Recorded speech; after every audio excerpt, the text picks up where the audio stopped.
Oh yes, this music still hypes me up. Hello everybody, hello, welcome to the stream everybody, welcome here. If it's your first time here, welcome.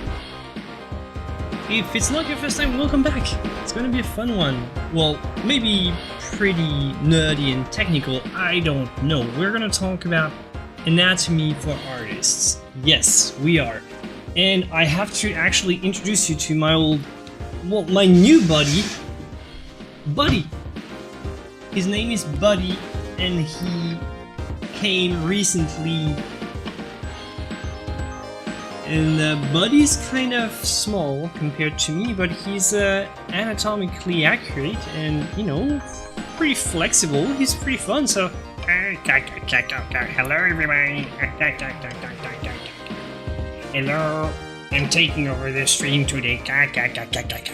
How you doing all today? So we're gonna talk skeletons with our friend here, Buddy. New friend, new mascot of the stream. And yeah, why am I doing this, you ask? Well, because I'm still diving deep in my drawing course. And the remaining part that I need to finish is the anatomy. And, you know, I was dreading for this one because, you know, oh, it's technical. I'm not a huge fan of anatomy because most of my drawing method revolves on observation and, you know, making a drawing from a model as realistically as possible, so you don't necessarily need that much anatomy, but there comes a certain point when, you know, anatomy is the only way to clear out all the doubts, and Buddy is here to make sure that we don't have any, you know, weak limbs or anything like that doesn't work in our drawings. Anatomy is the kind of the doubt-clearing superpower. If you're already good at observational drawing, if you know how to draw what you see, anatomy is like seeing through the matrix, right? Like Neo didn't have to, you know, see through the matrix. He could have just like enjoyed the steak and all, like, and you know, and this is the same thing. You can be a great artist and never know anything about anatomy and just enjoy staying in, you know, the surface level of the world, but you can also explore what's underneath and see the structure in your head. So every time you see some type of shadow like this, you'll say, oh, this is the orbital whatever, and you don't necessarily need to have all the names, but you know all the bony structures, you know, the muscles, you know, where they start. And even for a portrait, like look at my neck here, for example. This is a very common mistake, like that people do a portrait and they focus on the face. The face is beautiful, and the neck is kind of yogurt-like. It's like whoa, and it doesn't need much, like just a couple lines that go in the right direction to simply suggest the anatomy. It doesn't take much, see, but this is like crucial stuff, and we're gonna see some of it today. So, my friends, let's do this. The hype couldn't be any bigger. Let's simply start. So, hello everybody, let me say hello to everybody before we dive deep in this. Hello, Roaring Sparks, Sue, Martina, Aya, Aislind. Did I make it on time? Yes, you did. You're right on time. The Matrix, yeah, seeing through the Matrix is a great analogy. It's basically, you can perfectly stay on the surface level and never learn any single element of anatomy, and theoretically you can still be fine if you know how, if you always have good models and you know how to draw what you see. Like think about a photo, like if a photo camera, like it captures perfect anatomy every time because it copies what it sees exactly. So like the camera doesn't know anything about the anatomy, it just translates visual information. However, sometimes you have to compose yourself without a model, or you have to reconfigure, put a figure in a different position, you have to do something, you have to twist and turn, and this is where anatomy really helps. Let's change. Okay, I can't control my stream like that. Oh, I hate this when it's glitchy like that. Remember, let's take this example from last time. Remember what we did with this figure drawing during this session. We changed the arms a lot. We changed the position. I did a lot of, there was a lot of trial and error. We had lots of attempts trying to see what position would work well. And we decided on this one. But, you know, the arms, for example, how do you position the arms? They're pretty mobile. You can pretty much do what you want with the arms, right? Arms, very expressive part of the body. This is what most people dance with when they don't know much how to dance. They still dance with their arms. Like, the arms are naturally very expressive. Like, even somebody who doesn't know much about expressing himself with their body is going to use their arms, right? To, you know, express fear, express doubt. You know, the arms are always like moving, like very Italian. That's Italian. That's it comes back from the Renaissance. What do you expect? It's Italian. Shout out to my Italian friends. The arms are very expressive, so they move a lot, right? The legs not so much because they have to carry the weight of the body. Right here, it's not the case, but well, the arms, like, you can position them however you want. And you might have a model and might think, well, actually, I don't like this pose. I would like a different pose. Let's try something different. And if you do that, this is what we did last time, so you can rewatch the previous stream if you're interested. We played around with the position of the arms, and this is when anatomy starts to become way more important, actually. And this is a limitation of observation. Like, there is more to artistic creation than mere observation. You can't just observe a model, copy it as it is, and call it art. Anatomy, like seeing through the matrix, is what allows Neo to become the hero, right? Save the world. So, like, if you want to become a have the superpowers, you need some knowledge of anatomy. And by the way, let me know about the sound, because I have a ventilator here. It's blowing sometimes, so if there's a annoying noise, let me know. I'm just checking my sound here. But if there's annoying wind noise, let me know and we'll... she turned out really well. I can picture her in the forest clearing with a group of nymphs. Yeah, that sounds like an idea. Yeah, I'm really pleased with how it turned out. So for this, I want to make a recording, actually. So let's hit record. And for this session, I want to talk about how I do the drawing, how I do this kind of the structure drawing. And so when you want to place a figure out of nowhere, you have nothing and you just want to place a figure. So obviously what you need to do is you start with the head, because the head is just the main part of the body, and you want a simplified, you want a sort of a simplified head. So I'm not using the same juggle. How does it look for the camera? Okay, decent. So you want a simplified head, so start with the top of the cranium, then do the jawline with a little sort of little triangle shape, then draw a very simple cross indicating the median line of the face, the line of the eye line, and then temple. And this is a sort of a very simplified head shape, and this should be enough to start, right? Position your head like that at first,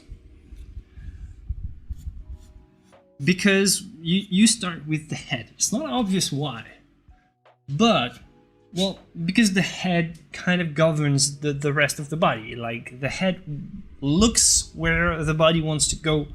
So usually if you have several characters, they're going to look at each other. So this is what you want to start with.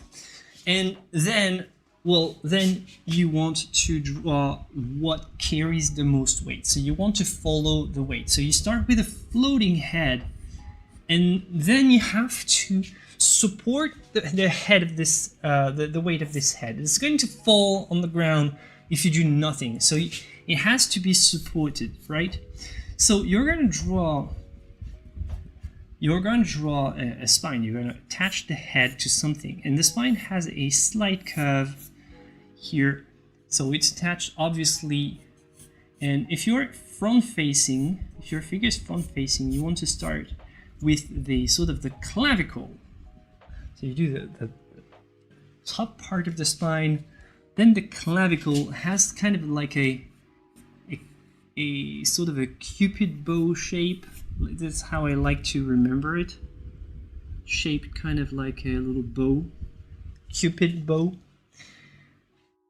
And next you want to do the rib cage. Rib cage is where most of the weight of the body is supported. So this is where you want to put your rib cage. The rib cage, basically the head, the rib cage is,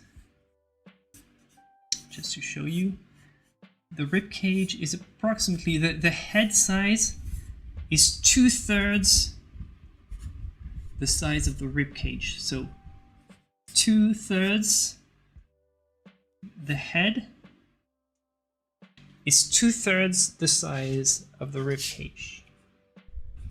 So if you put the head inside the rib cage, you still have 1/3 of the space free, right? So that's what you want. Basically, this is how you want to remember it. I don't know if it's easy to remember. I'm gonna try to remove it to keep this thing clear for the recording, but that's the idea, right?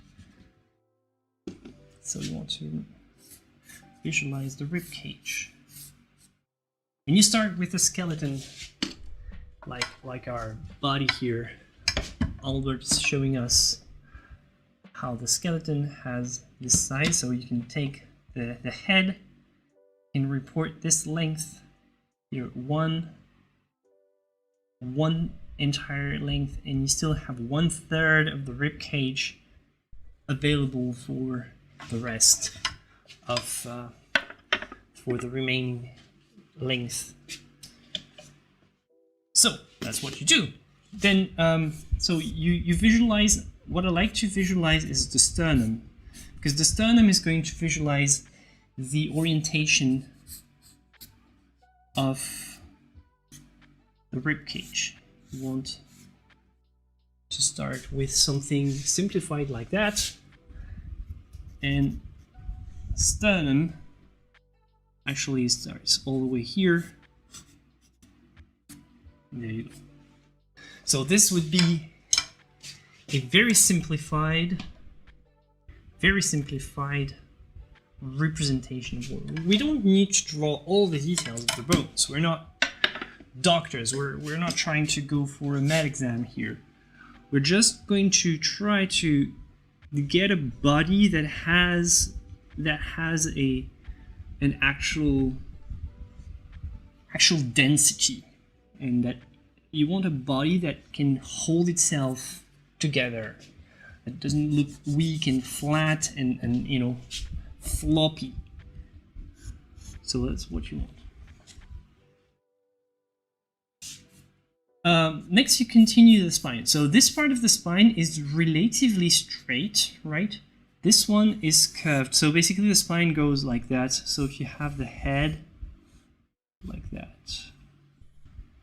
spine goes kind of straight, curved, kind of straight like for the cervical area, kind of curved here, very curved here in the lumbar area, and then curved again for the sacrum part of the spine. So it has this shape. Why is it curved like that here? Because of the rib cage.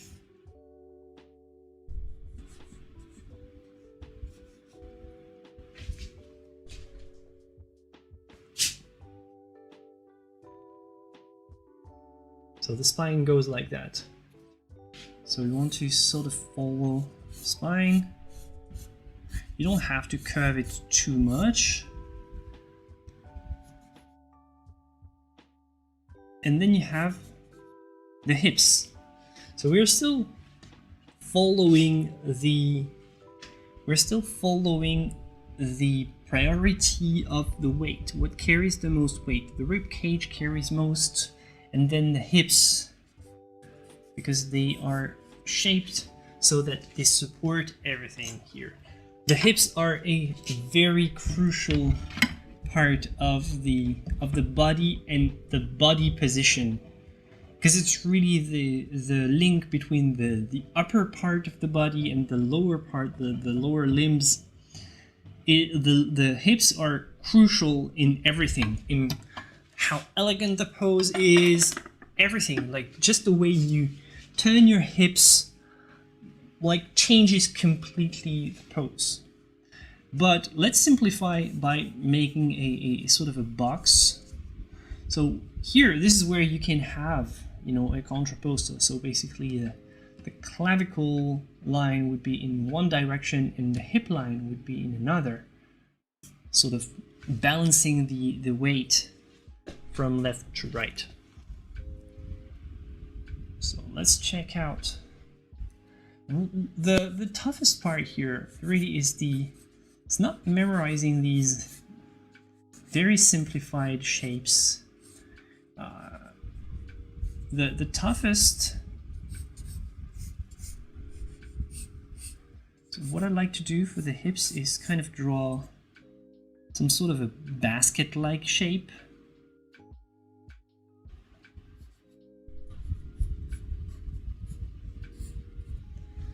I kind of like to draw some type of basket-like shape like that.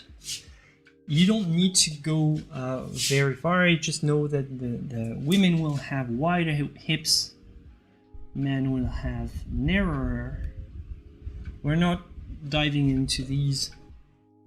And the hips will join with the femur here.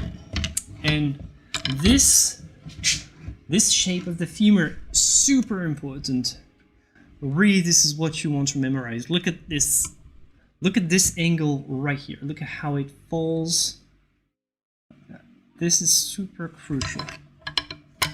I like to think of this as some sort of a lightning bolt shape, because I like how it goes like that.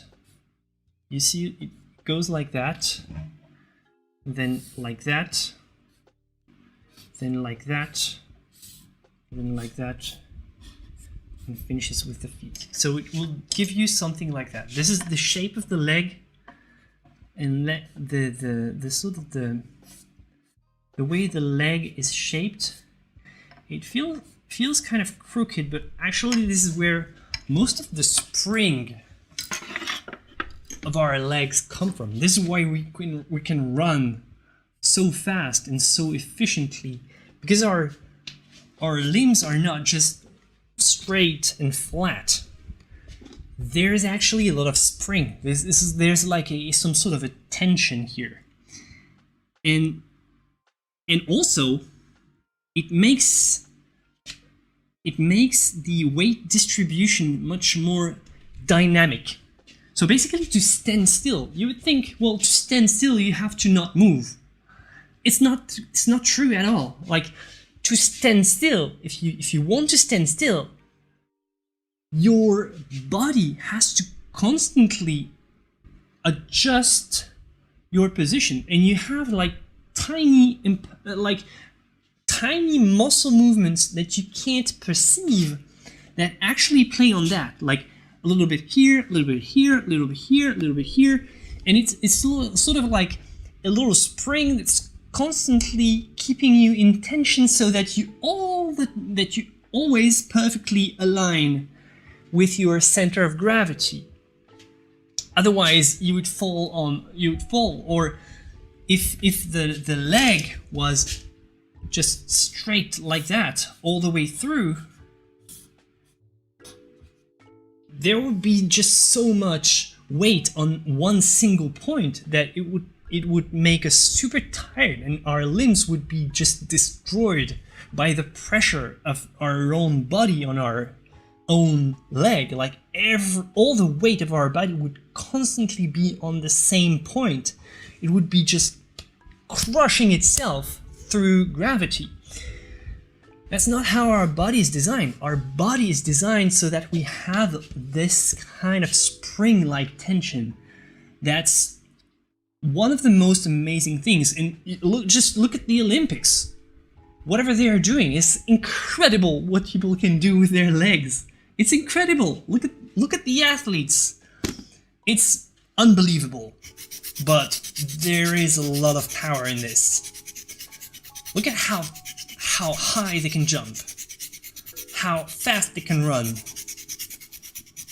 how they can just have their legs completely locked up for swimming and all. It's insane. So you want to visualize this by really making sure that you have this. You have this, and I like to draw a little bit of the I like to draw a little bit of this shape. I don't normally do all the skeleton, but I really find it that making this very rudimentary shape right here, this is useful. You want to draw this rudimentary shape. And yeah, of course I'm exaggerating this kind of little tension here, but you know, it's not that big. If you look at body, you can see that it's not so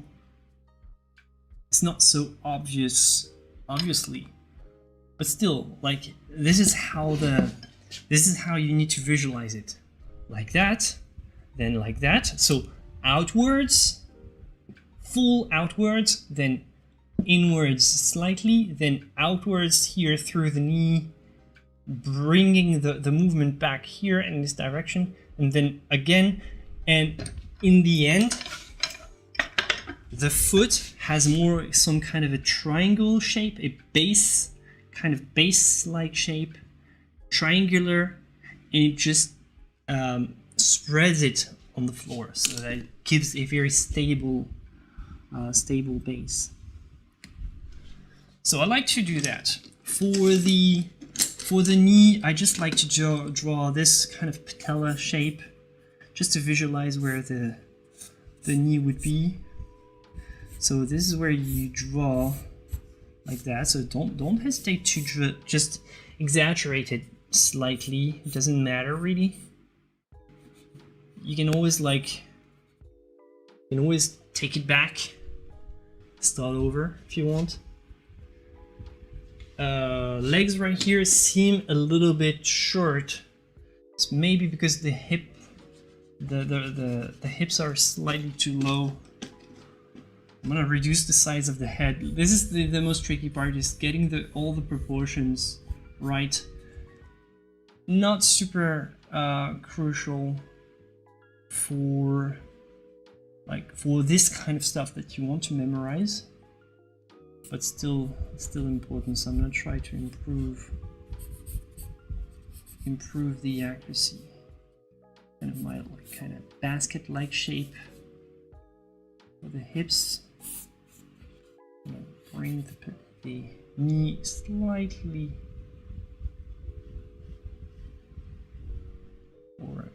Okay, now I've got slightly better proportion. So don't exaggerate it too much, just keep this in mind.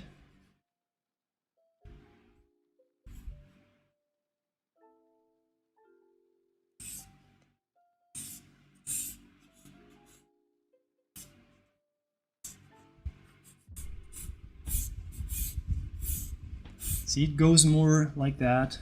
Outwards, inwards, outwards, inwards, and solid base. Okay? So that's what we have.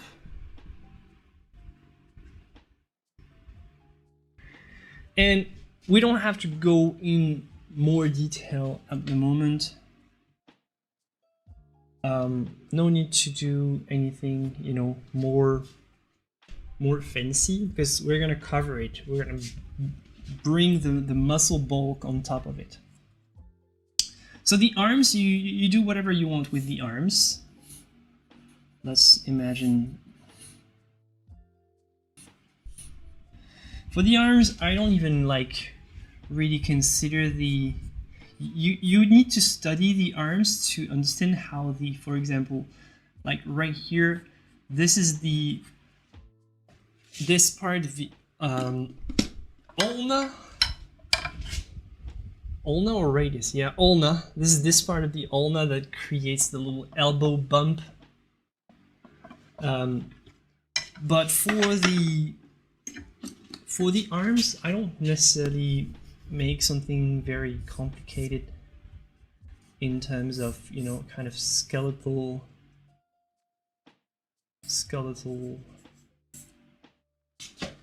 If you don't remember where your hand stops, just check your own body. Wrist.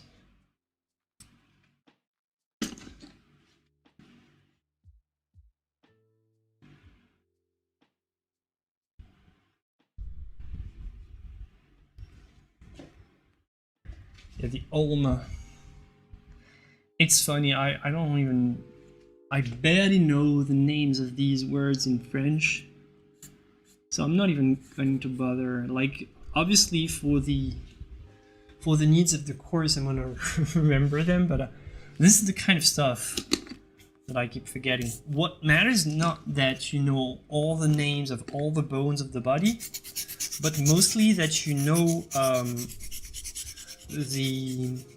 what they look like. And now what you want to add to that, because this is not a complete, this would not be enough.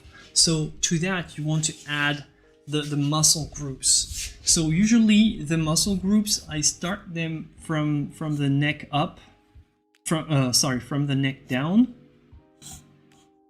So here the clavicle is connected to the clavicle here with a couple. So neck has some muscles here that connect. So don't ask me about the name of the muscles. I'll probably write them down in my script for my course, but yeah, I don't know them by heart, but if some of you know them. And then what I like to do is I like to start with the shoulders. So because you can take this point here in the clavicle, that's normally, even on people that are pretty muscular, it's still always showing through. So this is a kind of a good point to start the base of your arm. I'm gonna make my guy pretty muscular. Buddy used to be actually Buddy, our friend Buddy here, used to be a bodybuilder. So then then you can, as you build up the muscle bulk, what I like to do is I like to slowly erase the bones below the structure, because I don't necessarily need them right now. as soon as I see that my structure is solid, when the muscle group works, I like to, maybe I'll remove them in the end. So then you can add to that, you can add the pectoral muscles. Pectoral muscles go around above the sternum like that. So you like to, this is when I find that the bones showing through kind of annoying when you have muscles. So pectoral. This is a male figure. Muscular male figures will be more easy at first when it comes to learning the anatomy,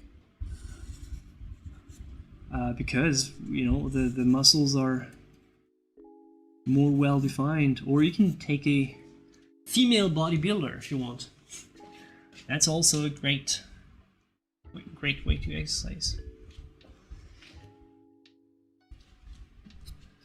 So here,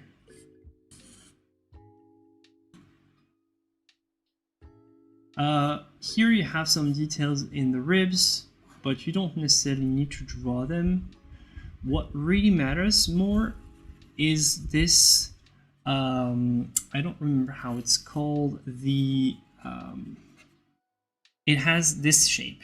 So basically you have this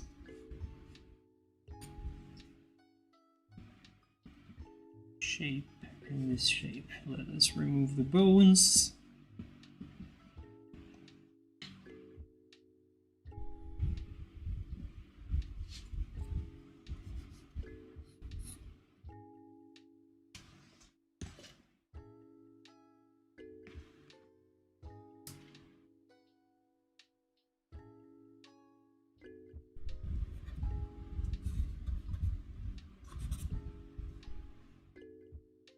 So right here, his hips are way too wide, so I'm going to correct. Just for the demonstration, it was useful to show, but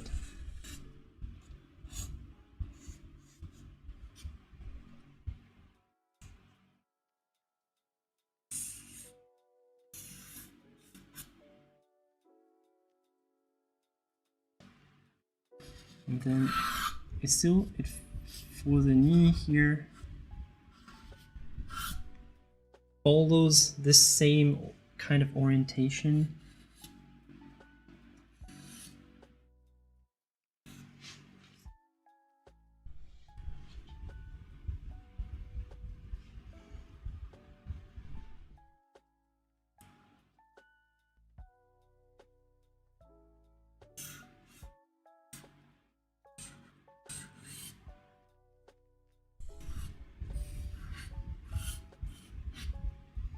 And then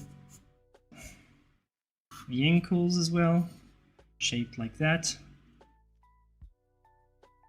You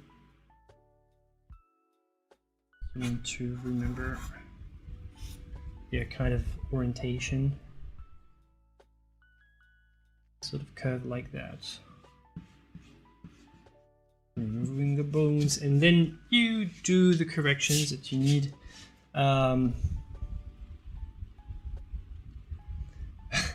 Hi, Steven.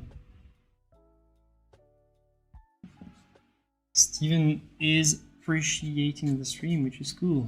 And hello, Cody, by the way.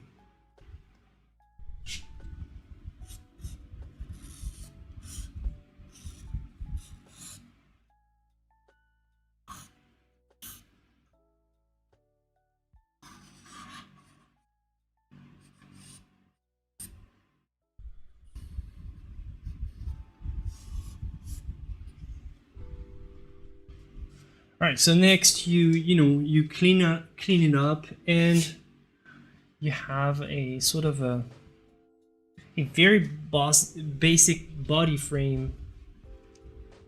So this pose kind of sucks though. So what I want to try, and this is something that I want to try in my course, so I want to try to see if this exercise works with I want to try an exercise here with you for the first time that I'm not sure if it will work or not, or if I should include it in my course. Basically, I want to provide students with this. I didn't put this on the Discord. I should maybe, if you want to follow along.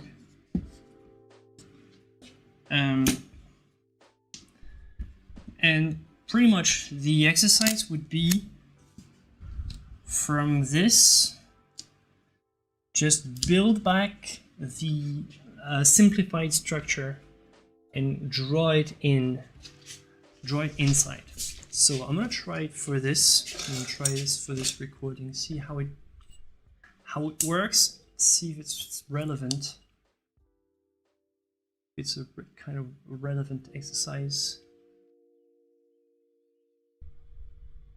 that I would want to keep in the final version of the drawing course, but we're gonna do that. Hopefully YouTube doesn't flag me for nudity. I did this resource model myself from a model, but come on, this can't be nudity, right? So this is a digital model that I've printed. So basically the idea would be that the students would have the same thing to print, and they would need to recreate the underlying structure,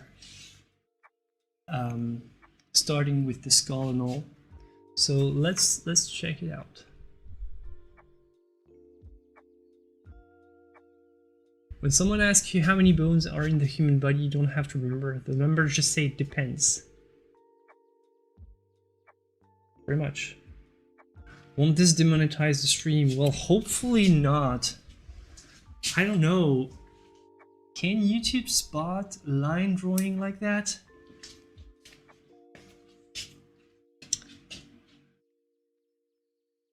Alright, so the exercise would be to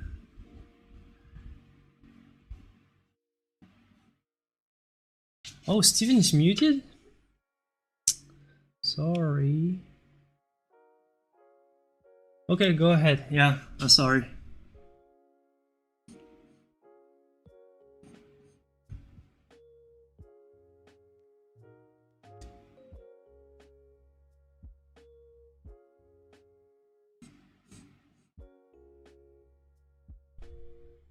Your face is in the way, move dude.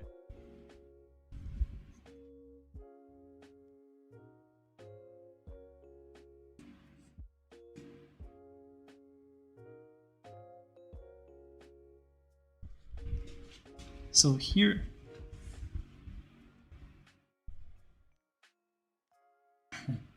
okay, it works. So here you can see the clavicle really well. So follow this kind of, I like to see it like kind of like a bone shape. Maybe it doesn't show through very well, so I'm gonna try to use charcoal.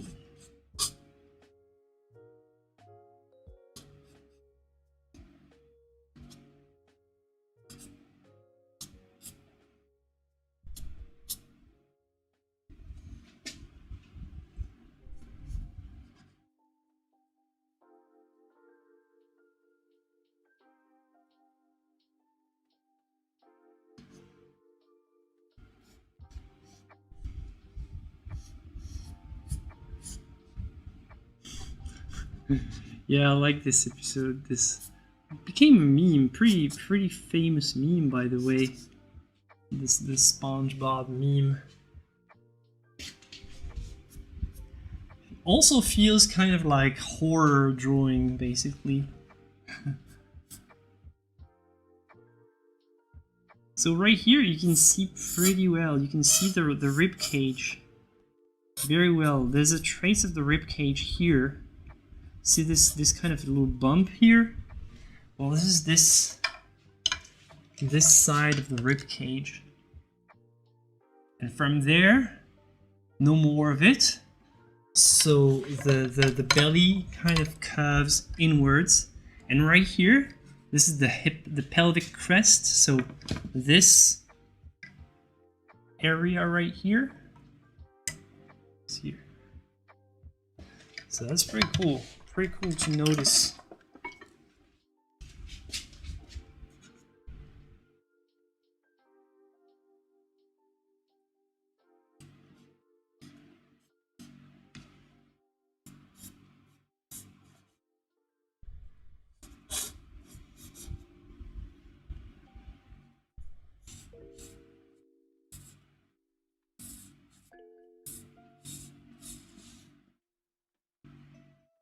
So the sternum would be running down here.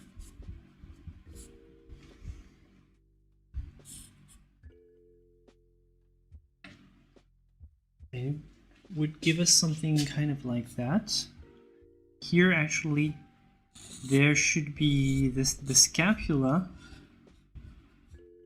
The scapula is also linked to the scapula is linked to the arm as well. So this one important thing is you always have to think about the arm as connected to the scapula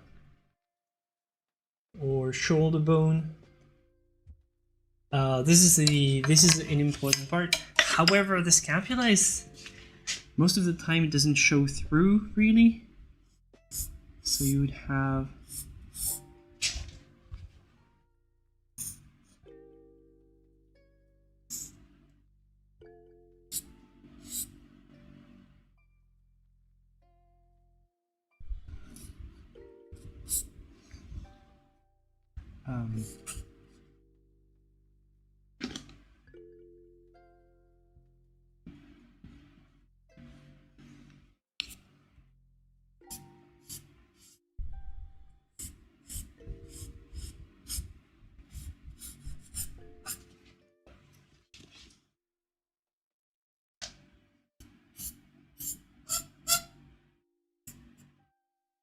Alright, so this would give something like that. Right?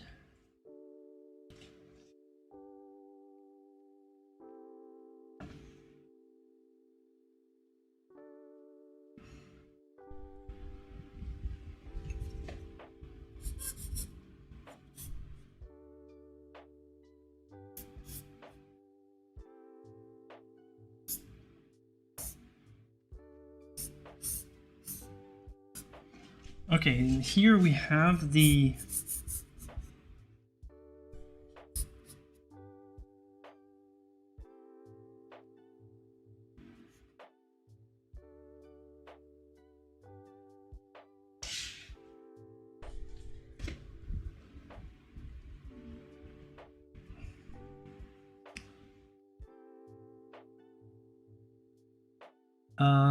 nose right with the skeleton is, you know, the nose, the actual part of the nose is cartilage, so it's not part of the actual skeleton. So no worries here. You don't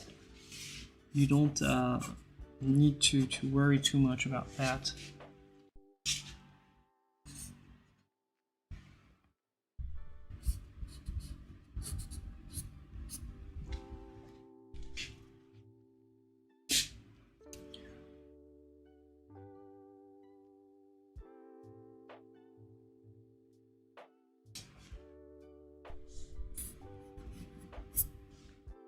Okay, and here we have, you know, the complex shape of the pelvis, but you know you don't have to go full. You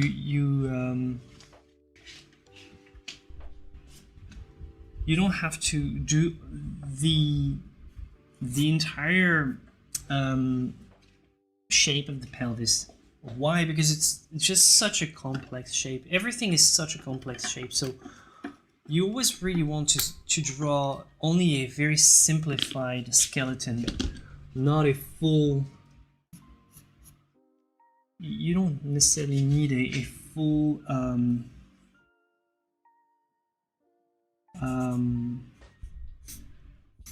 So here is a lot of foreshortening, so I assume this would run something like that. The femur.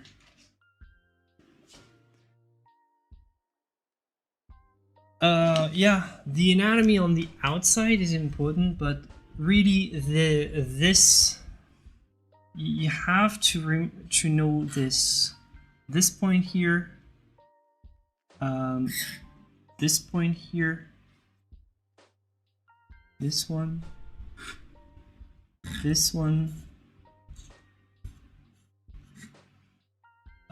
sternum as well is important because it gives a lot, like this is a shape that you need to have in mind. The C7 as well, right here in the back, C7 is important. The patella is important, but the rest, yeah, you don't need to go really. You don't need to go in all of the details of it, and the foreshortening and all. You don't need to do all the details, but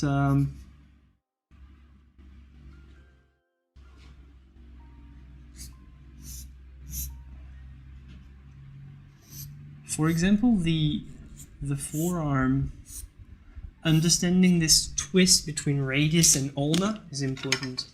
So there are a couple things that, you know, make sense, like this rotation. The radius is the one that rotates around. Look why it's called the radius, and it reveals a lot about how the forearm is shaped differently depending on what direction the palm of the hand faces.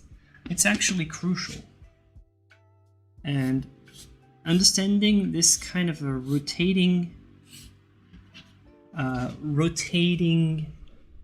mechanism is actually huge if you want to understand this. And for the hand and feet, you don't want to bother too much with whatever is foreshortened. So this would be the exercise, right? Looks kind of looks kind of horror-like, but I think it's a decent exercise, and it takes away a little bit of the complexity of having to draw, you know, having to draw a model from scratch, because from scratch you have to think about the proportions of all the bones and all, whereas right here you simply follow the lines and try to fit the skeleton in with a drawing that's already accurate, so it makes it simpler. So I think I'm gonna do this exercise. I think this exercise could be pretty cool. All right. So that's what you want to train on if you want to train for you know, quick sketch. You want to try to do various poses. Charcoal works great for that.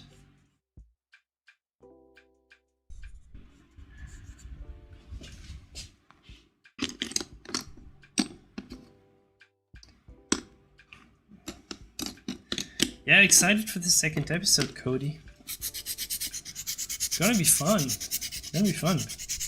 Well, I need to co-host it, by the way, so the pressure is on, and like, you've been selling us this thing for so long that people are going to expect something crazy.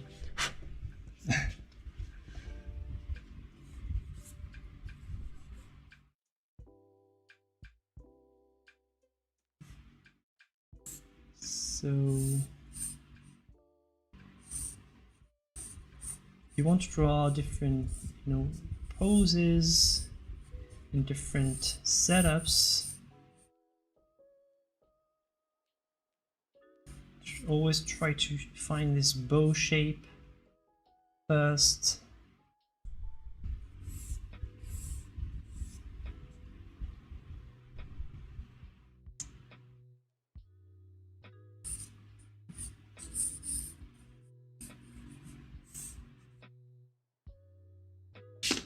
Ah, come on, you have to at least be a guest. If you make the presentation, you have to be there. Just defend your work.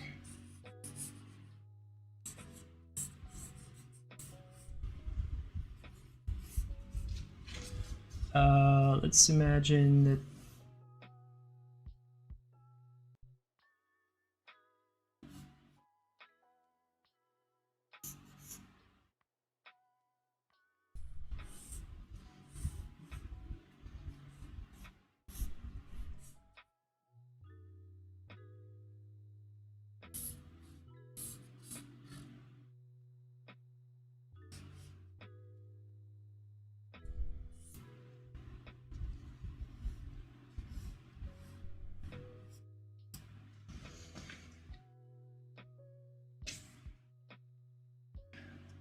so I'm completely improvising right now, so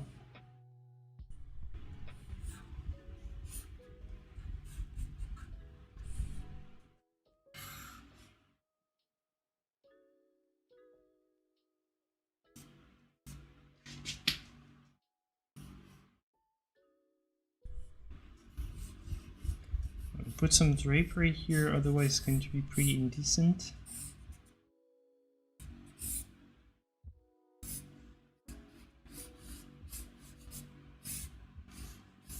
Thank you Jins for the super chat, your support is greatly appreciated. Can we get some GGs in the chat? Thank you, Jeans! Jeans showing amazing support. Thank you so much for the 7 Canadian. Thank you. I'm sorry, do we have the actual hype? I didn't hear the music. How come? Like, normally there's music and all. Why didn't it show up? I'm sorry. Oh.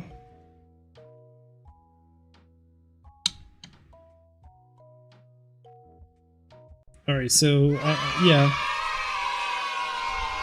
Sorry. Typically, I'm happy I stumble upon your stream. I really like how you sculpt the figures. Have a good day. Thank you, Jins. Normally, like, there's a little music and a little more hype than this, but thank you. Thank you for the super chat. Alright, so here, yeah, as I said, I'm putting drapery, otherwise this would actually be a pretty revealing pose. I'm sorry, this is not the... Trying to keep this space decent and, you know, family friendly. We're not running a celebration for a big sporting event, so well, let's keep it family friendly. Sorry. Just a question, do you happen to offer drawing lessons? Yeah, I'm actually working on my drawing lessons right now, and this is actually, I'm recording this all, and I'm doing this for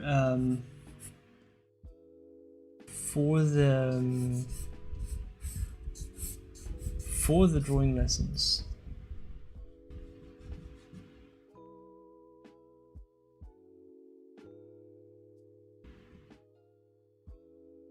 But yeah, the drawing, I've realized that the drawing part is missing, so I'm bringing it on. Actually, let's change this leg.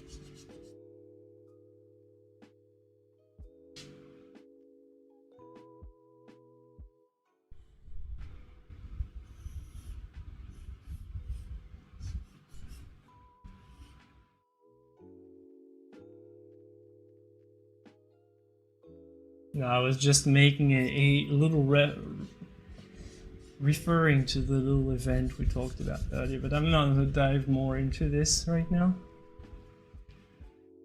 Alright, so now you can change the position, and the figure can be sitting down, but you can also make it stand upright. That's what's cool about this kind of structural approach. Like if you want to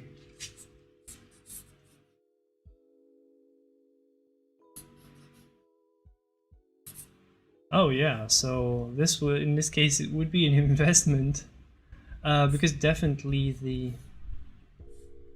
the course can help you mix better cutters for sure.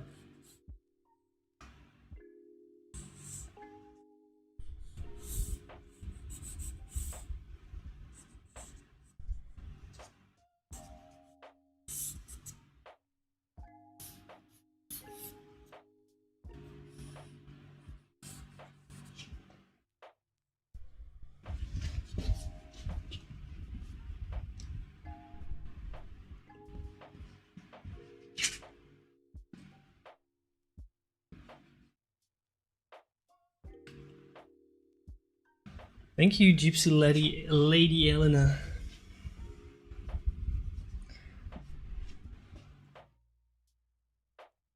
Yeah, there you go. Practice, practice, practice. So, actually, I'm bored. I'm gonna finish this one. I need to change this one. This wouldn't work. This entire part wouldn't work for my recording. So I'm just too bored to start over and do another structure figure.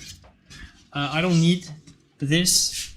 However, I need this to be finished. So that's what I'll do. And plus it's going to be a cool way to continue the stream. I think I like this pose. Really like how it turned out. So that's what I'll be doing. Let me reframe this. Focus. And voila. There we go.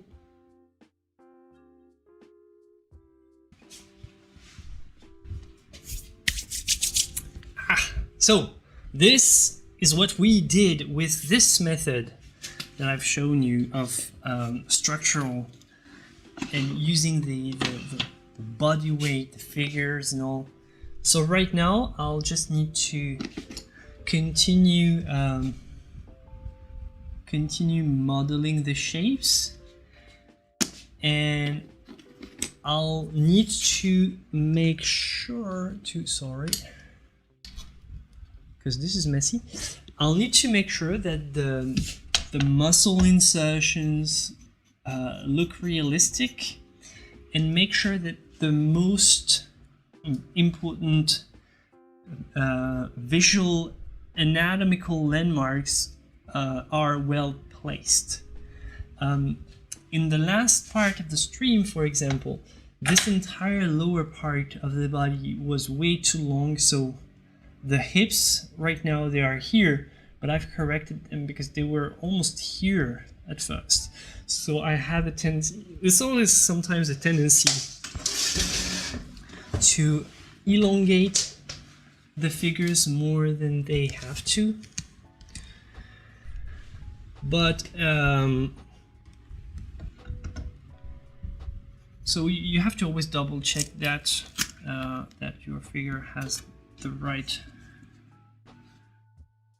proportions. Sorry,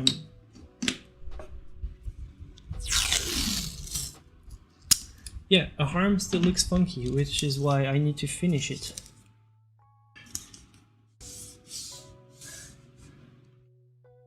But it's just that because of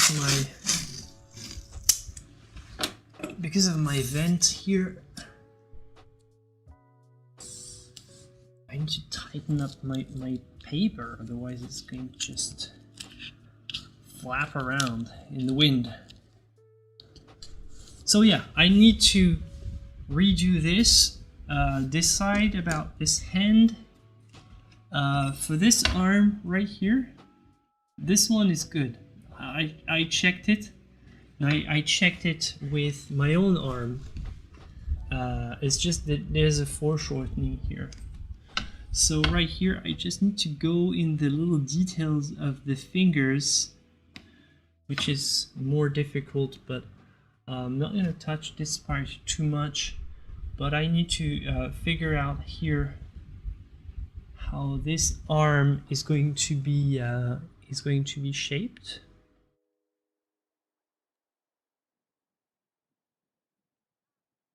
Yeah, the hand, I need to think about the how I'm doing it, where it goes. Like right now, it's just like a big firework kind of mess, like perfectly normal. It's not finished, so don't worry, you guys.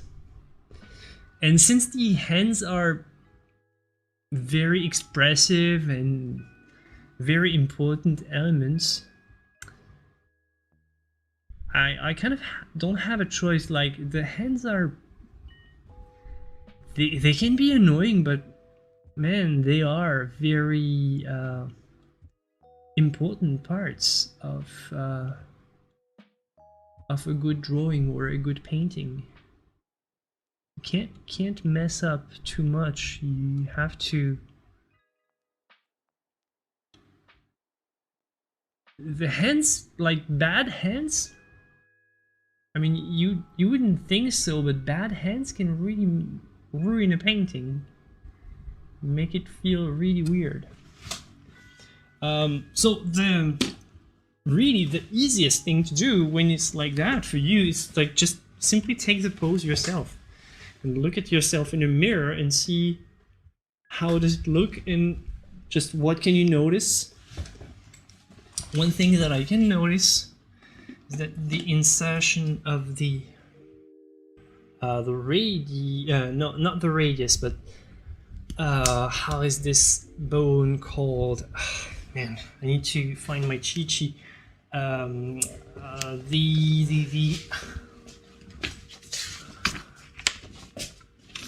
The humerus. So there's the insertion of the humerus, and I'm pretty bony, so this part on my hand is pretty visible.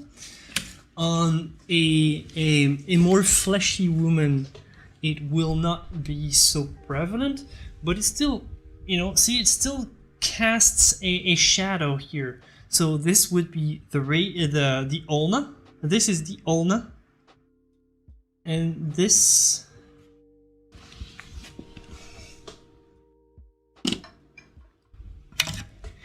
And this, thank you, buddy. This is this part of the humerus. And actually it has a word. It's called the medial epicondyle. FYI. So, alright. But this kind of this would be here on my drawing. However, so this means that this bump that I have right there, see the little white little bump that I have, is wrong. Doesn't exist. And since it's part of the humerus, it also means that it should go more, it should be more in line with the humerus and go more here. So this means that I can make a shadow line that almost has this kind of straight angle, because this bony part right there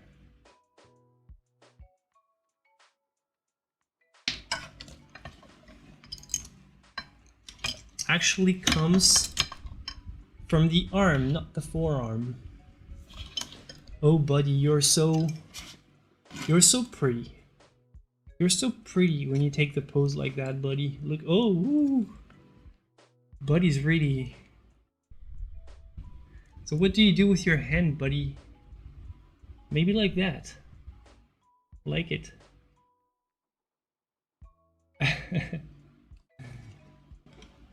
And here, an ear is harder to sketch than a hand? What? Are you dreaming?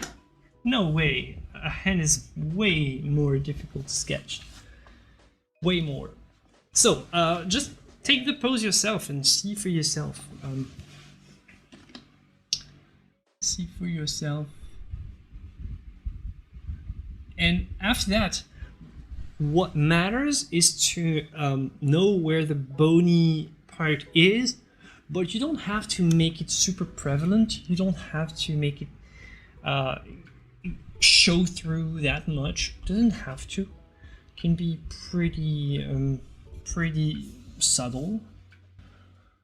So what I normally do is I first locate my bony points, and then I softly, you know, erase, but I know where they are, and they'll soon be blended with the rest.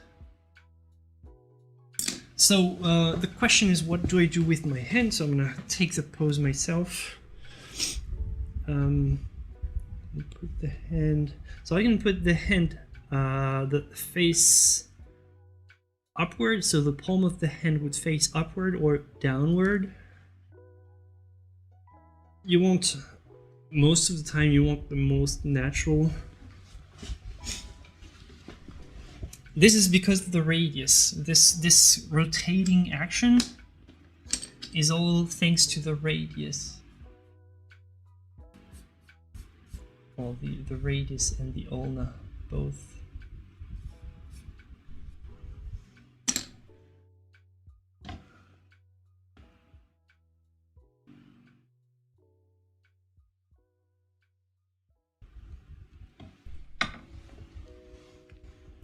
I'm gonna resharpen it.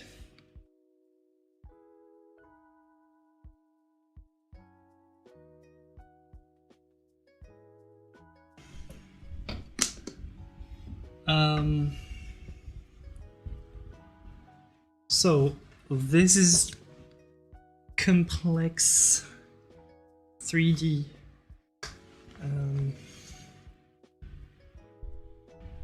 Basically, it's either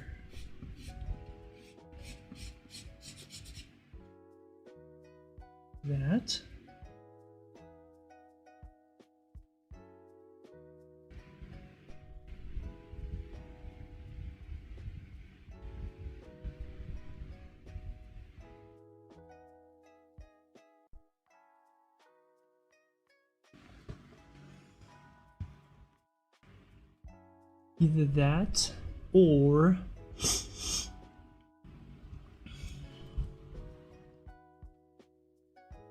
so the shadows here would change slightly. This would work actually.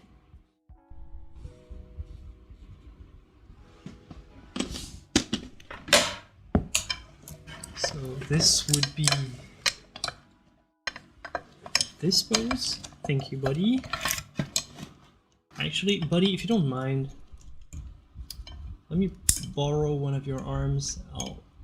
I'll give it back. I promised. I'm sorry, my old friend. Don't take it in a bad way. I just need this, right? So,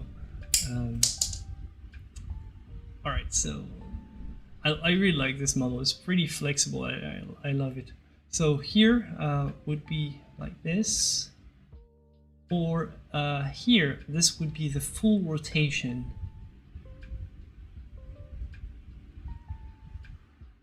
Sorry, you didn't see much. Or like this, so full rotation. But because of this full rotation, it's less natural. I hope you understand how the body naturally relaxes, and would place the hand like that.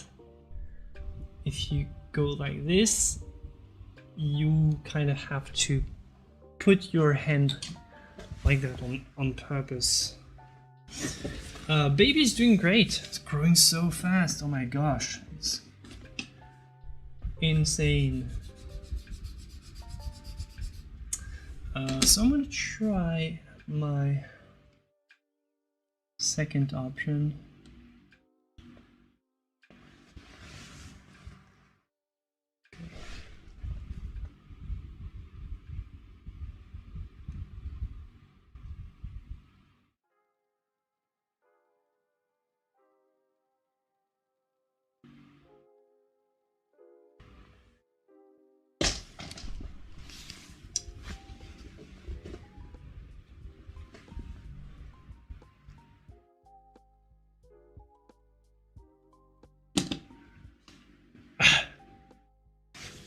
But he looks like your ex. Well, now we know why it's your ex, right?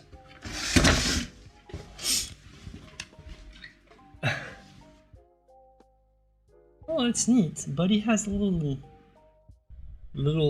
R to remember that's the right arm, just in case.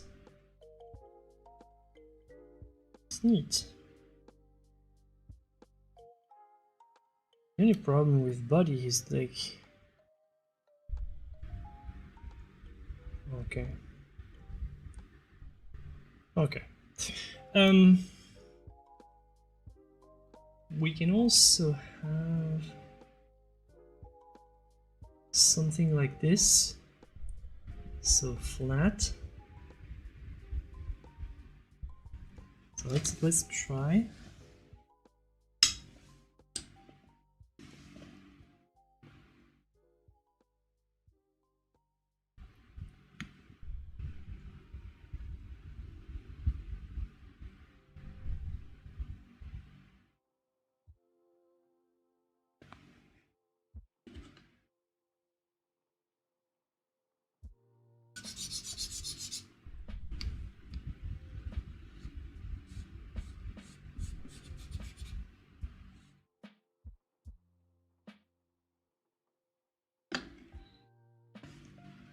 So in this case, this would widen the visible part of the wrist slightly, because the wrist is kind of flat.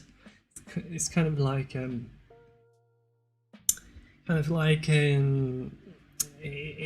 wing of a plane. Kind of has this kind of oval, this almond-like shape when you see it on the side.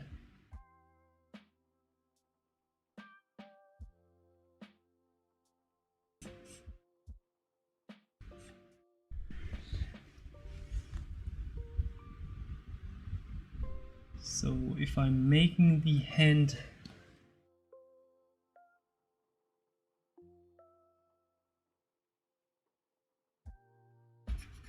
what I'm going to do is I'm going to make the hand recede slightly, the palm recede slightly, and I'm going to try to graciously separate the fingers.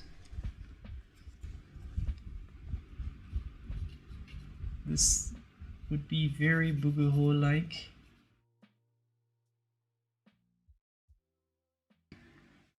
Maybe you won't see it, but I see it. I see how it would be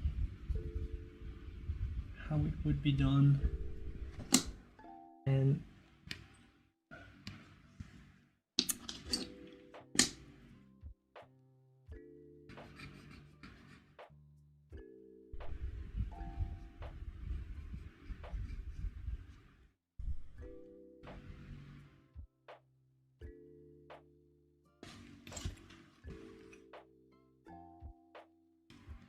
so basically the palm sort of the palm is sort of curved backwards like that.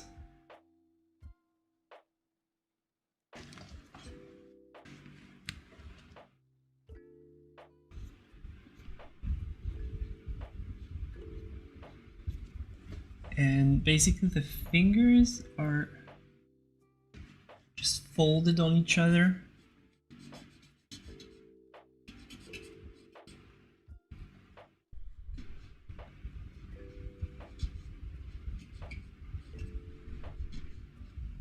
Except for the index, maybe.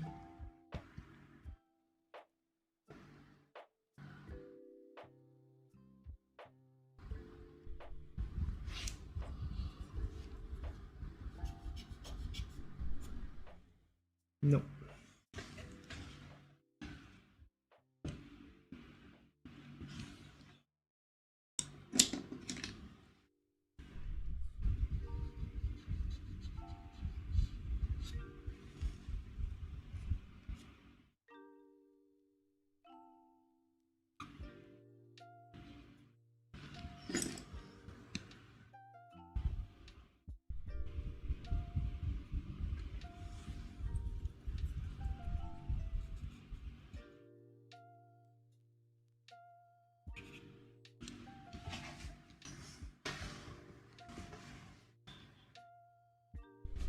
Okay.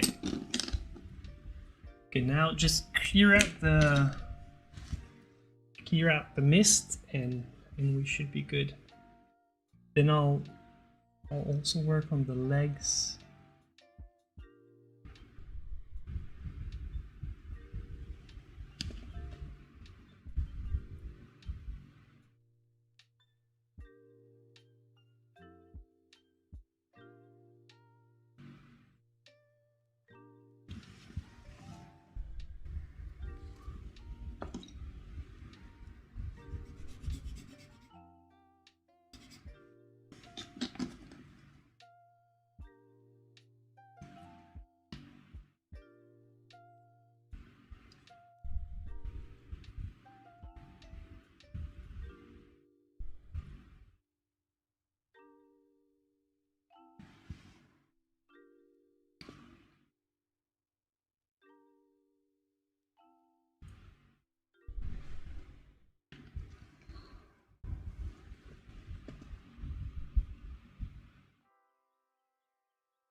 Is this allowed? Well, the last time I drew this last week, apparently YouTube didn't mind. Typically, what I would get is I would have a sort of a monetization, like a monetization notification saying, hey, you can't monetize this video because of nudity, and then I'll simply appeal, and generally I win all my appeals because I just don't do, you know, anything shady or pornographic at all, and they know, like they know, and they don't even have to manually review it. Like, it's pretty easy for a machine to because this is all machine, like this is all automated. It's a machine that just, I don't know, analyzes all the pixels and say, oh, boobs and all. So typically the machine would just see these pixels, these only arrangement of pixels, and they would recognize from the pixels only, which, first of all, this is a sign that what I'm doing is realistic, so thank you very much. but so this would automatically flag the monetization for the video.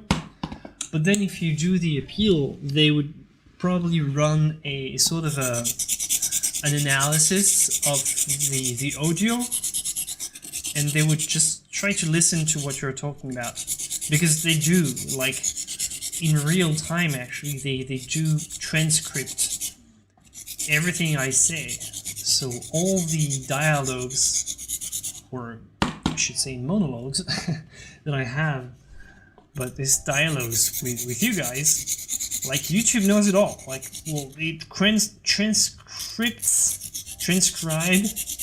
everything, so they can always run an analysis of what the video is all about. Like, for example, when you talk about the pandemic or anything, they're gonna have a little note. They automatically know that you've been talking about that.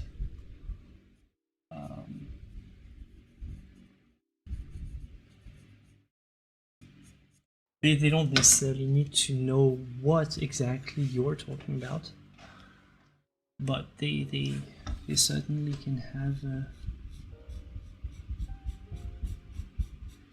an idea. Hi Nicole, I didn't see you arrived.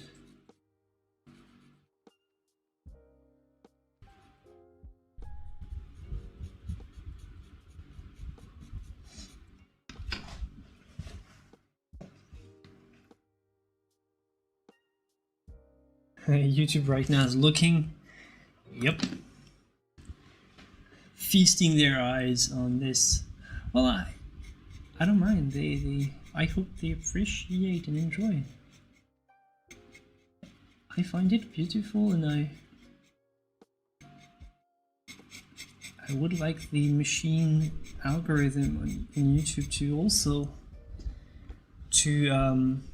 learn how about the beautiful human form.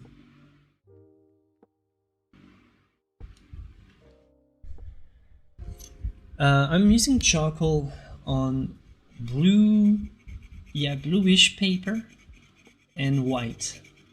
So the charcoal allows me to do these kind of shadow gradients. So charcoal is very soft, so I can really go in depth in all those kind of little subtleties in the muscles and all.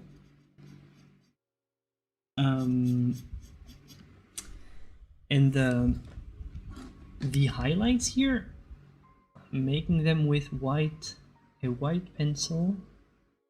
So for example right here, to emphasize the volumes.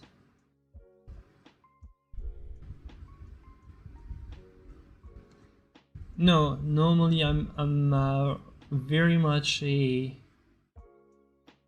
sort of a tight painter, so every time I do something that's just a sketch, it's never as good as the finished painting, because I put way more love and care in the finished work, because I'm more tight than anything. So it's very rare that the mere sketch is better. Like, some people like the sketch, but for me, like, no, this was the sketch. This was the sketch, and this is the finished, or more finished product. So yeah, like, and typically I always care a lot about the the refining phase. Not every artist is like that. Like, it's a really matter of sensitivity and just what do you care about? Do you care about the spirit of the pose, or do you care about making it look realistic and soft? And because I do care about making it look like it's real flesh. I do care about making it look like it's an actual person.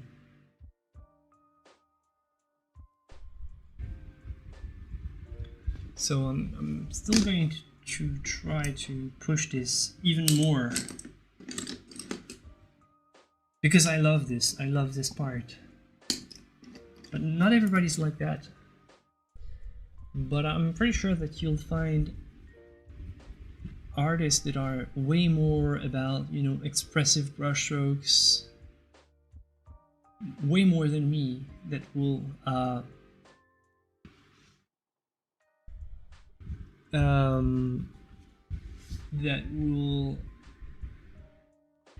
be much better at just the quick sketch than the rest, because they'll find more expressivity in just a quick rendition of the pose. But personally, I always have to go more in the depth of the pose to feel good about it. I need to find my extension.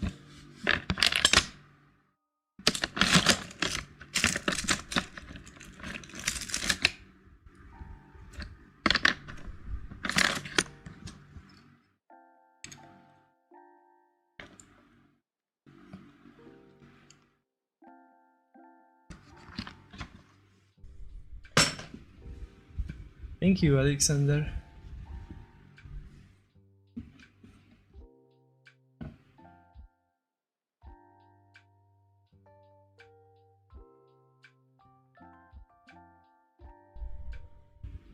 Hey, tight and detailed is not a disease. It's just a different kind of sensitivity. Now I know it's not the most trendy. Like everybody wants to, you know, paint like Sargent and, you know, be very expressive and, you know, do all this fancy brushwork kind of. I know it's not as trendy to do what we do, but when you're more tight than the rest, it's not like something you really decide. You can force yourself out of it, but it's no fun.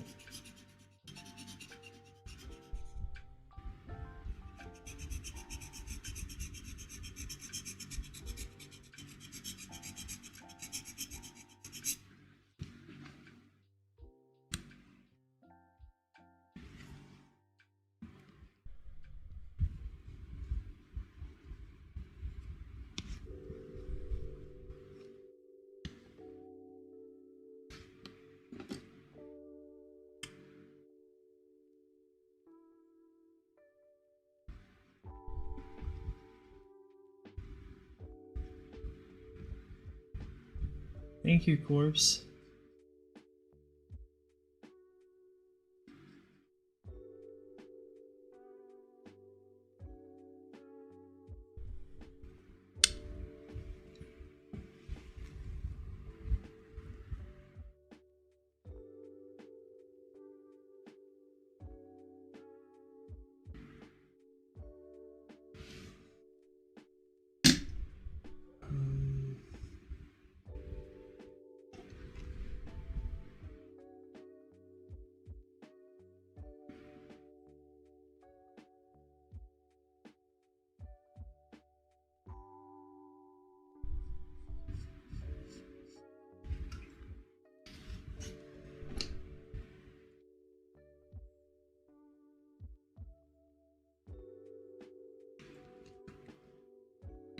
So right here, you want to notice how the energy within the leg just rotates from this to here.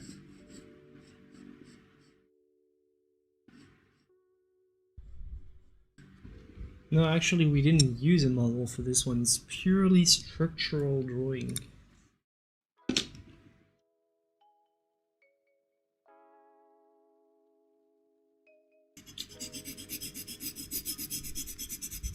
Hey dude.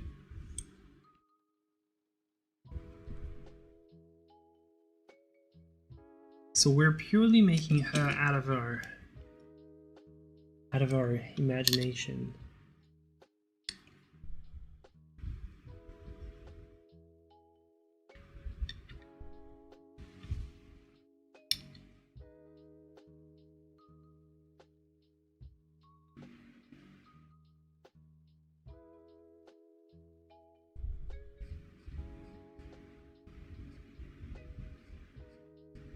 Oh, thank you.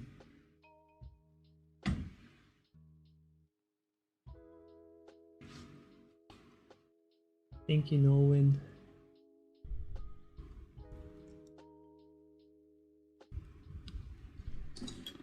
So notice how I work with the white. I'm always like putting the white by almost cross hatching, and then I'm spreading it down,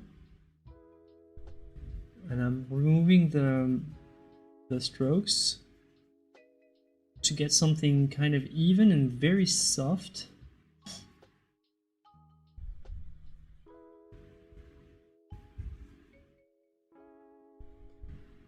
Yeah, if a live model was used, I'd probably not use a...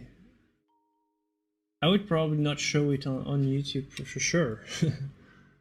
Because I don't think it's allowed.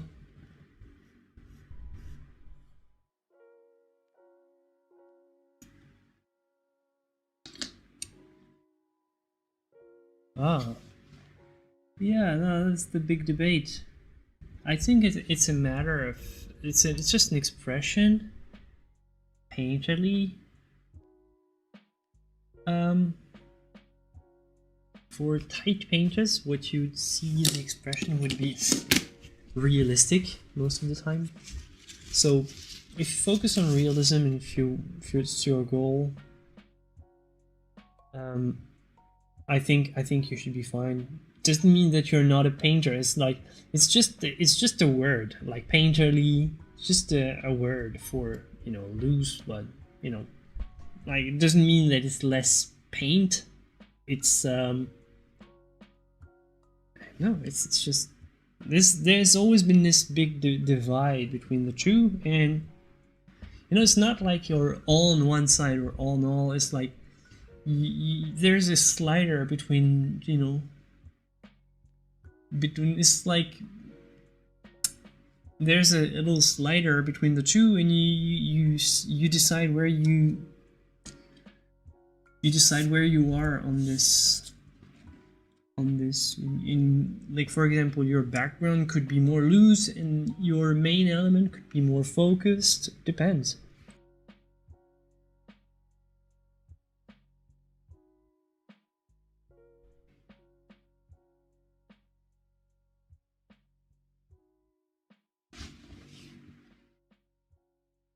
I try to draw with my non-dominant. Yeah, it's awful.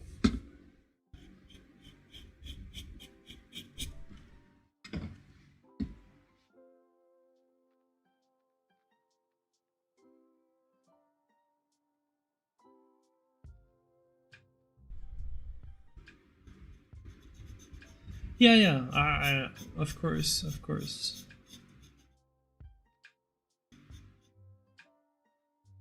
But it's never like, it's always been like that. There's always been this divide ever since painting was invented between, you know, the painting as an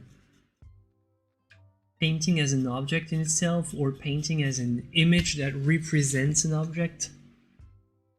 Do you want the painting to stand out as paint, or do you want the image to stand for the object that it's supposed to represent?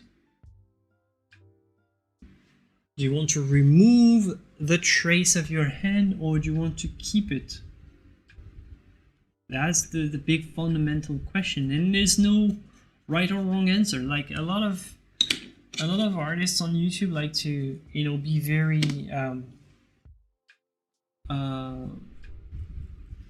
you know, very directive with this, saying, hey, this is the kind of realism that you want. This should be your, you should paint like that. You should paint like that. Like whatever, paint however you want. If you want to remove every brush stroke, do it, because that's what you want. And if you want to keep them, just keep them, whatever. And so ultimately, that's the big decision.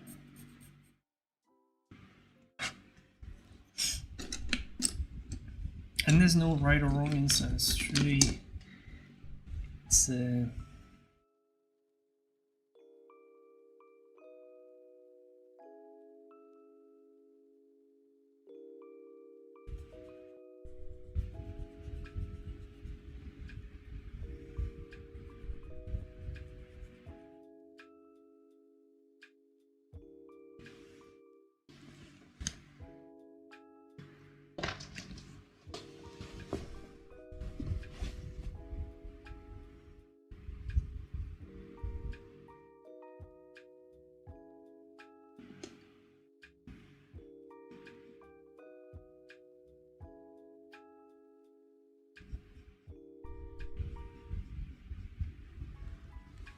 yeah, I don't know what artist you're referring to.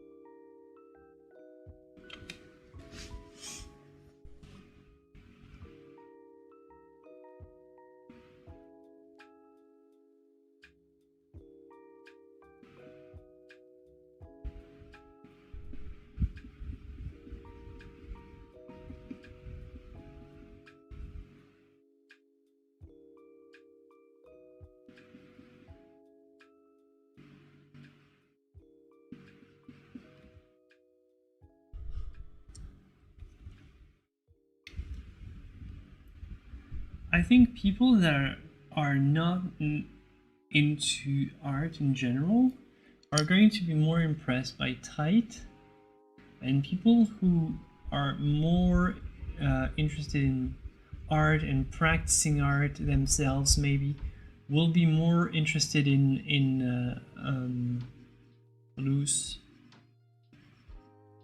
It's kind of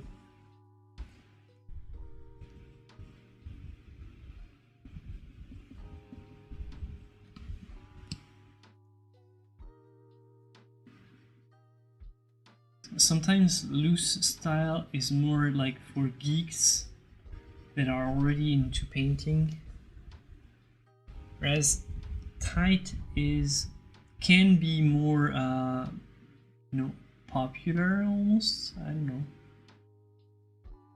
Sometimes,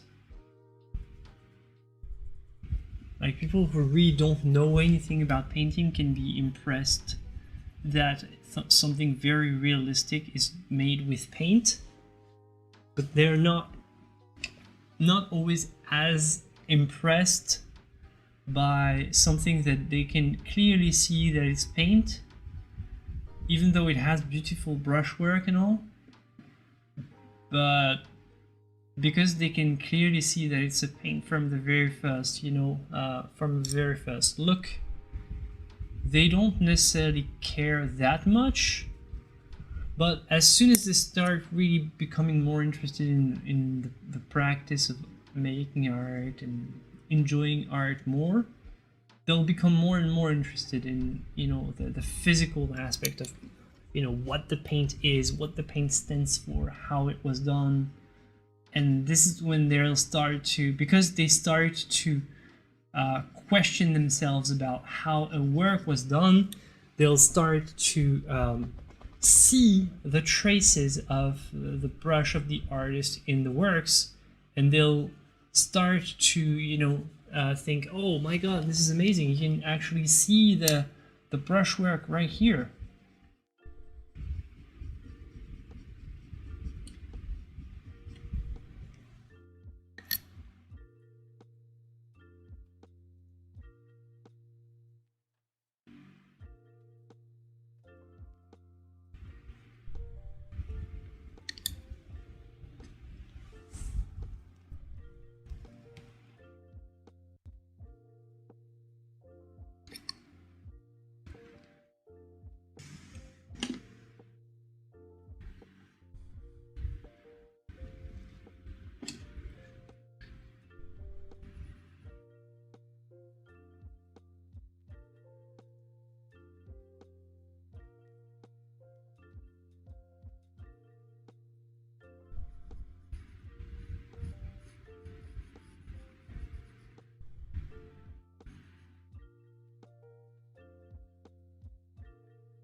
Yeah, because tight always works if the work is realistic.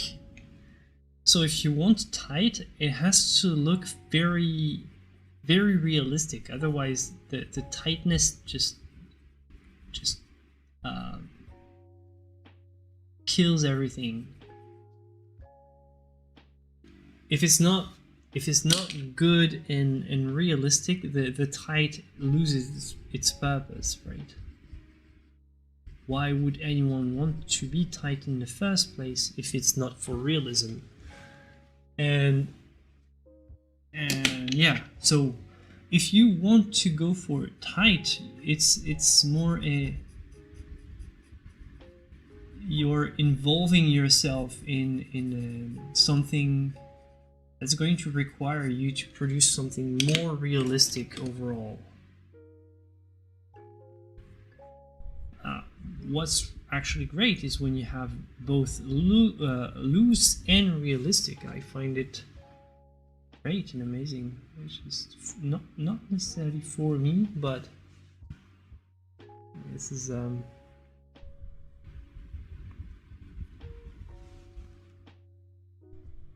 it's an amazing feat, at least, to be capable of producing something both tight and realistic, both loose and realistic.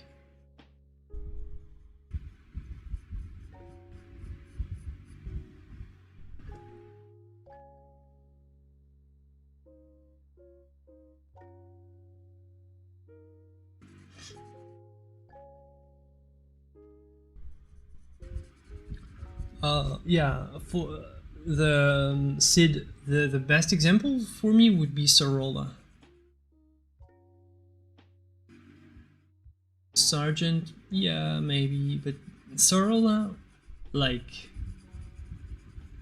hands down, way better than Sergeant.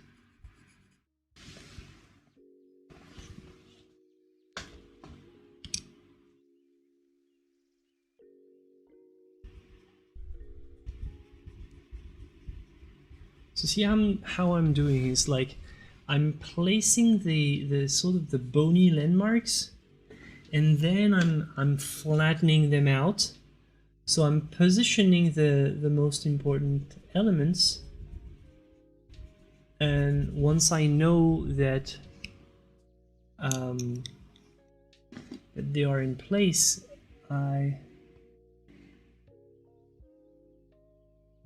because this lady doesn't have a very dry, bony physique. She's more fleshy. Then I'll sort of blur the lines a little.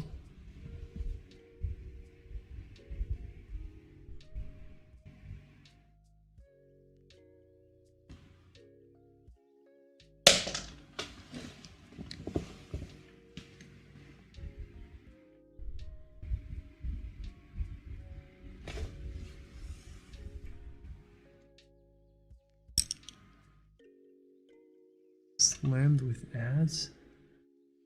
Well, I do run ads, but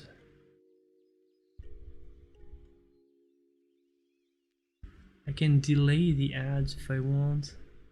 It doesn't let me do a lot. Let me see.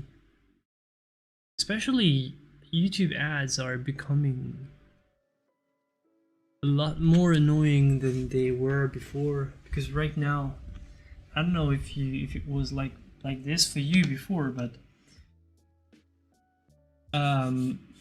like the first ad, you click skip, but then you have to click skip on the second one again. It wasn't like that before for me.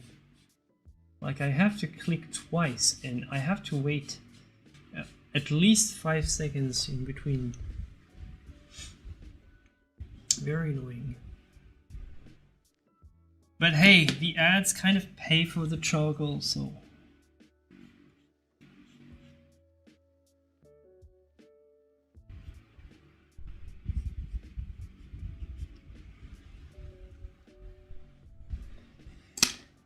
But yeah, don't blame the ads, and like if you want to support me and what I do and help me buy this charcoal and all, you know, just when you watch me and when you watch your favorite creators, if you care about them, you can just pause your ad blocker just for the time watching. We appreciate every little bit counts, you know.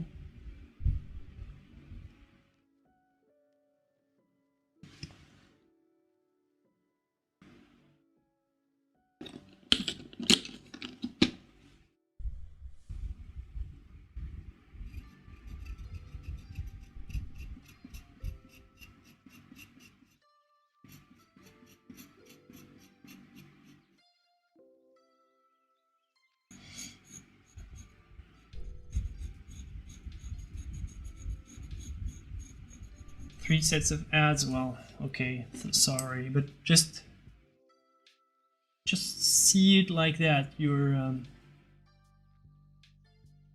by just seeing the ads, you're helping me and my family. So thank you for thank you for your patience. Thank you for your patience.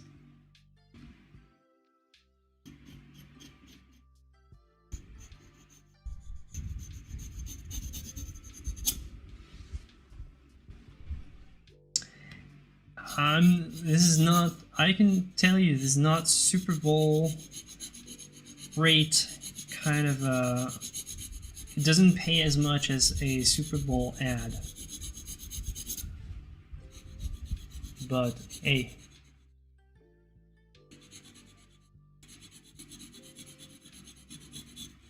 Thanks for pausing the ad blocker. It's nice. Well, that's cool. Some of them are really well made because you can just pause them on the spot.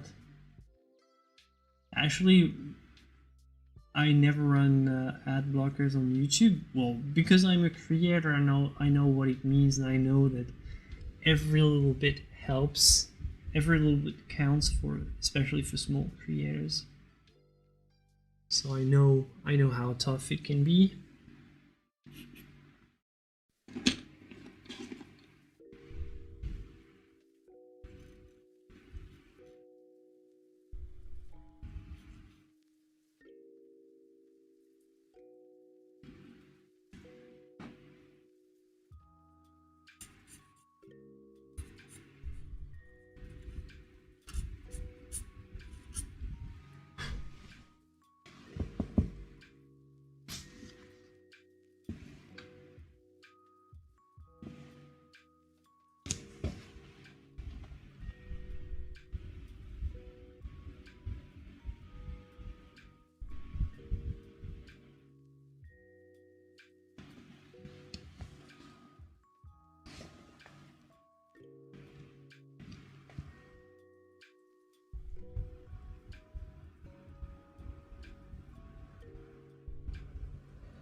Semi-real, semi-abstract? Sounds like a weird combo.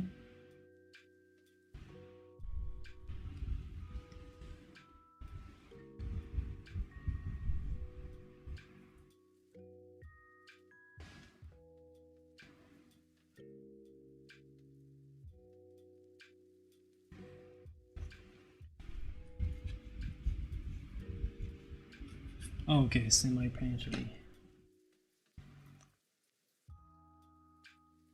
Indeed. Well, I was gonna say, because semi-abstract feels like semi-real. Semi-abstract would be kind of failed attempt at realism, is what I would see.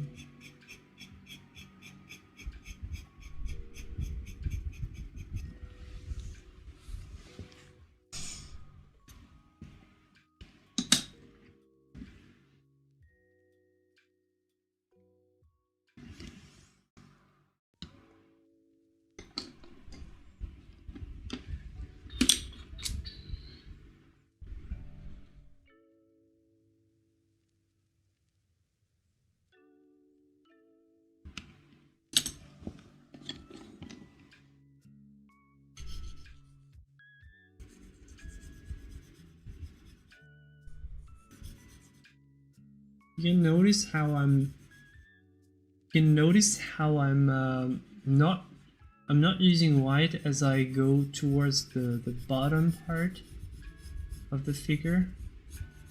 You want to reserve the light for the top of your drawing. The more you go down, the more you reduce the light. So it creates this kind of effect of shower of light.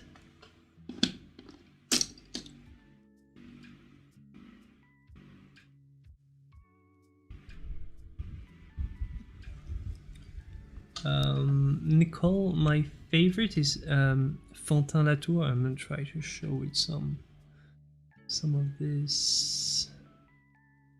Hold on.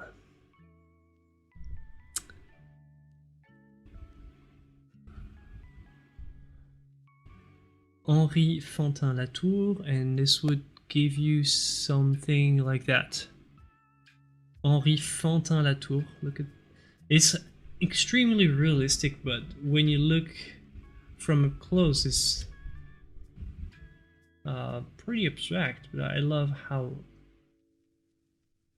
realistic, without even trying, things like that. This is also Henri Fantin Latour, and for me, it's the best. This is also Fantin Latour. I'm not interested at all in this kind of flowers, but this would be what I would prefer. And if I had to sort of follow a master in this kind of style, this would be this, because it's tight but not too much at the same time. Look at the texture of this basket here. It's amazing. Texture of the knife, the reflection and all. I love this.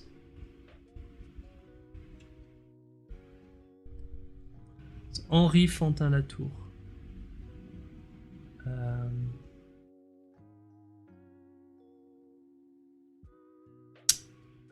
Somebody check out the spelling of the name for her, because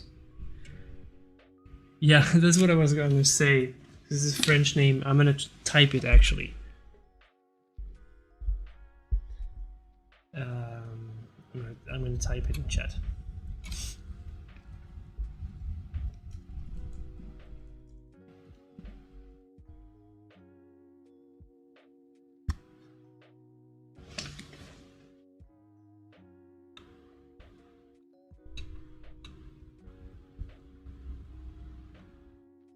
It's a 19th century artist, so kind of the same era as Bouguereau and the like.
Meeting went well.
Good night, TP.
Thank you, Melo Yo, for the super sticker. Thank you so much. I want to see some GGs for Melo Yo. Melo Yo.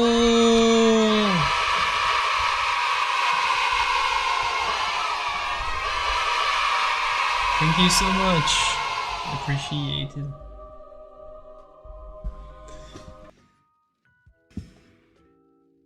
I just realized that super stickers, I don't have my bot doesn't even recognize as super stickers, so you didn't have you didn't get the alert. Oops.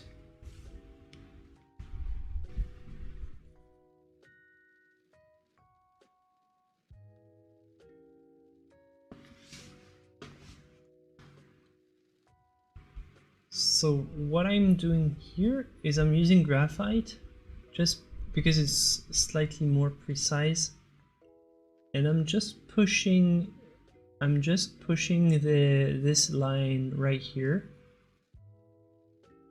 trying to emphasize this line very softly. You don't have emoji wall? Well, I think...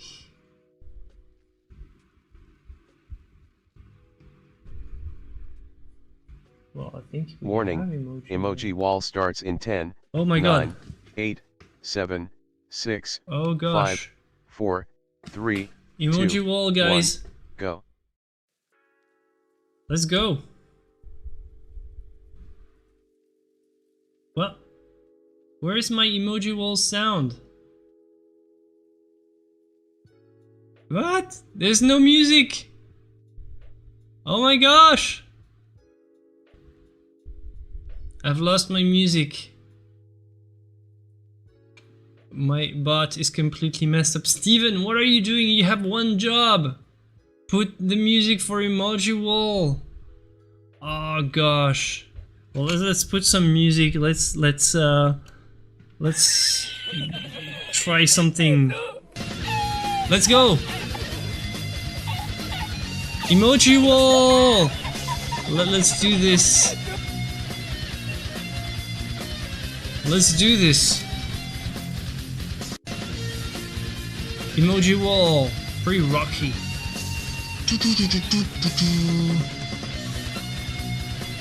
Emoji cooldown. Oh, apparently it stopped, but we don't care. Let's go.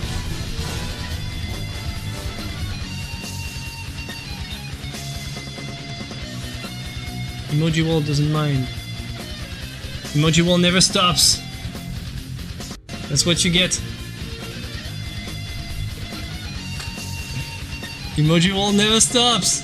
We're stuck in the loop. We're stuck. No way to stop emoji wall. The hype is just too real. And stop. Oh my gosh. Oh man, I need to go in all my settings and do this all over again. I don't know why. I don't have anything to say right now. I guess I just need a break. Yeah, I guess you just need a break, Steven. You've been so helpful and so busy that I'm assuming you are going to have a break from all this work. Gosh, you're lazy. Steven is our bot, if you're not aware. Steven is the sort of the voice talking.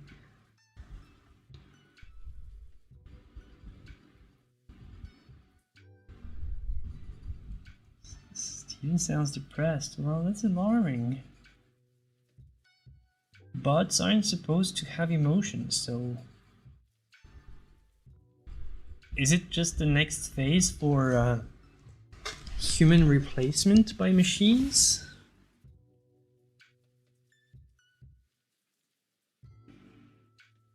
My job is to be the default voice for Microsoft Windows. It's not the best job in the world, but it's not the worst. Can't complain. We have a vending machine that sells Fruit Loops in the break room.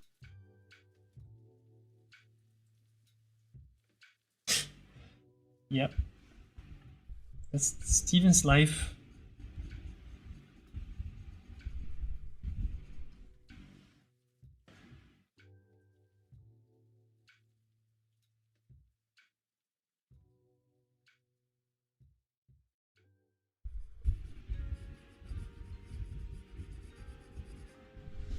Well, repeating oneself is a sign of depression, I think.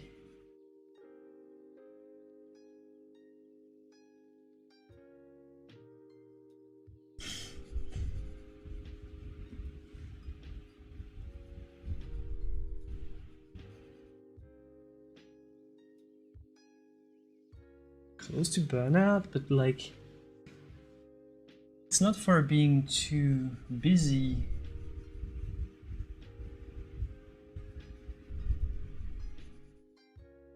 Like, Steven doesn't do much anymore. Like, he used to be much more active. But really now it's pretty rare.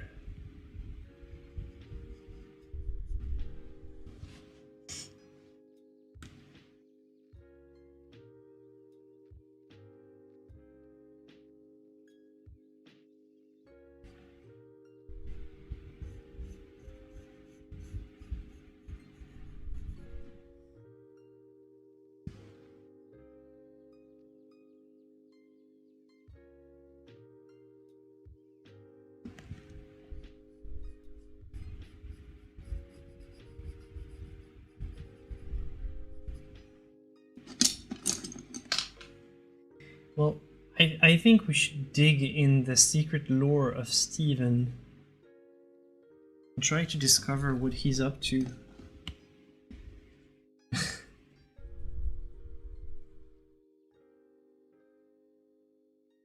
I think there's more lore than we think.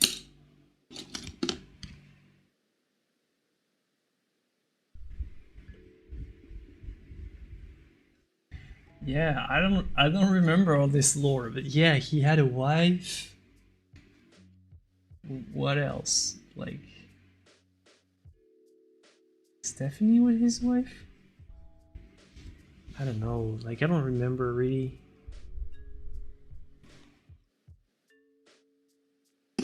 Well, apparently, but I don't think. Was it a serious relationship?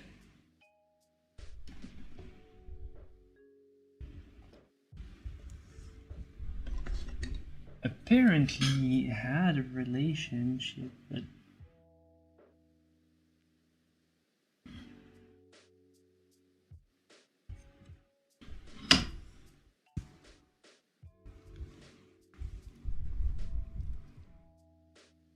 yeah, at least we have Jeff. Jeff never fails to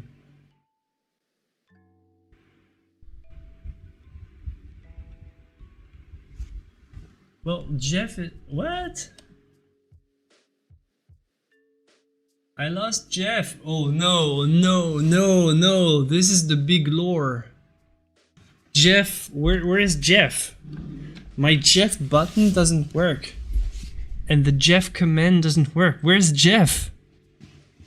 Oh no, this is some crunchy development in the season.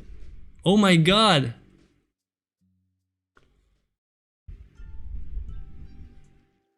Jeff. Where's Jeff?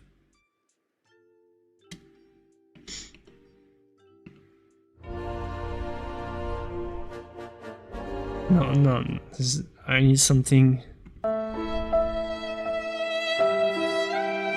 Where is Jeff? Oh my god. Jeff doesn't work anymore. Like, the sad music works. This one works. And this one? Jeff! Jeff! Jeff, where are you? I can't find Jeff. And my Jeff?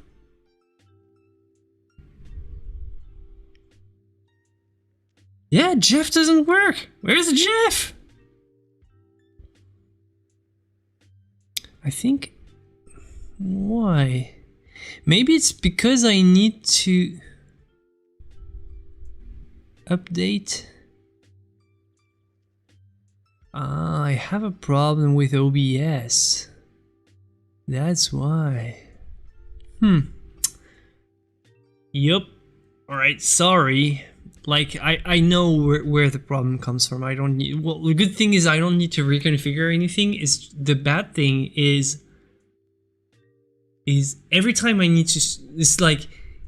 I would need to reboot my computer for Jeff to work. Otherwise, Jeff doesn't want to work.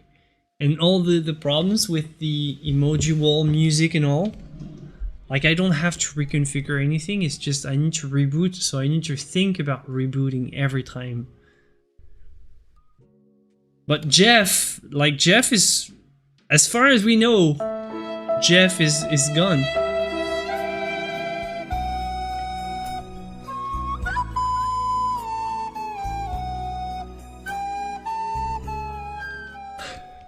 I love this music. Jeff! No! Jeff! Jeff is gone. Oh my god. Alright, my friends, this was fun. This was a fun one. So I think I'm gonna stop the recording here. A lot of nonsense in the end. I'll have to cut it out. But it was fun hanging out with you. I was pleased to see a lot of you again and discuss with you and talk with you and do silly nonsense with you as I make art. It's always fun, so I appreciate that. I appreciate that very much, my friends. So I'll see you on Tuesday. No video this week, but I'll see you on Tuesday.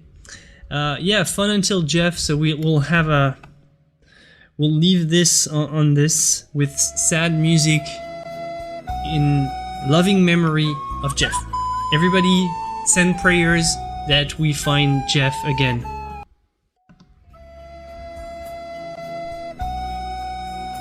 Prayers for Jeff. And I'll see you for the next one.